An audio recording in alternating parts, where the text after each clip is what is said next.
we don't even have one sound money person on the Fed. So if we don't have one and they freaked out, I mean, I would go back if anyone hasn't or doesn't know what I'm talking about, just go back and read the stories that they had about her. I mean, they called her a total kook.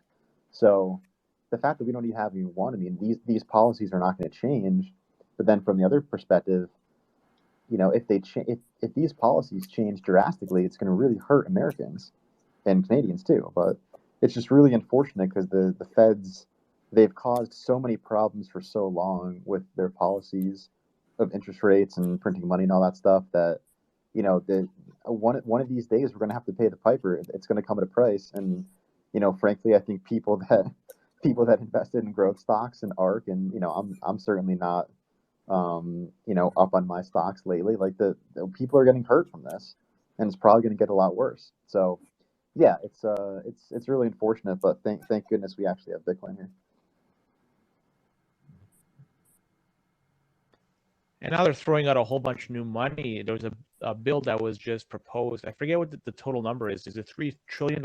Is that what they're proposing to keep the economy moving? And it's just such a huge bill. I don't know how many pages there are, but it's like thousands and thousands and thousands of pages.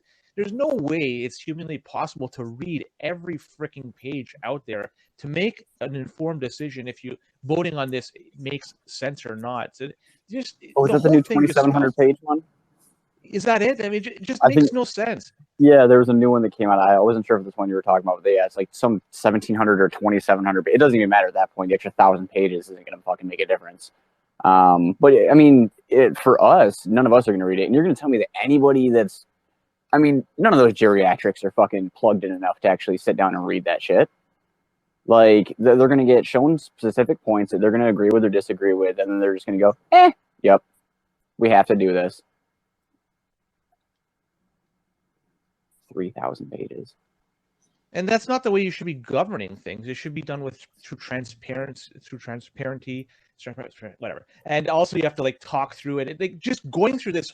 This is not a small bill here. This is fucking trillions of dollars that's being thrown away to a degree, and they're not even talking about it. Not even understanding what's in there. It's asinine. They're spending people's money like this without any care in the world, because they understand they have the ability, well, you know what, we could just create more liquidity to cover any problems later on. This is not the way shit should be done. There should be some accountability. You should be able to do things without going through the whole problem of fucking printing more money to cover your asses. Well, here's what I think the positive is. I think the positive is that we actually know what's going on now. And there's still not a lot of people that know what's going on, but a growing chorus of people, including many Bitcoiners, are paying attention to what's going on. And that's just a new phenomenon because that wasn't out there. The fact that they spend the money like this, the fact that they're agreeing to these ridiculous bills. So that's sort of step one. And that's happening because they're just so aggressive about it now. So that's a huge reason. So step one is there. Step two needs to be changing it. And that's just a really hard step as well. So it's like I said, we need sound money people in the Fed. I mean, I think we ultimately need to end the Fed, but we'll see if we get there. We need politicians who are going to stand up against all that spending. We're starting to get some of them, but I mean it's still very swampy in there on both sides. I think that's a huge negative. There's people on both sides of the aisle that just are totally okay spending this much.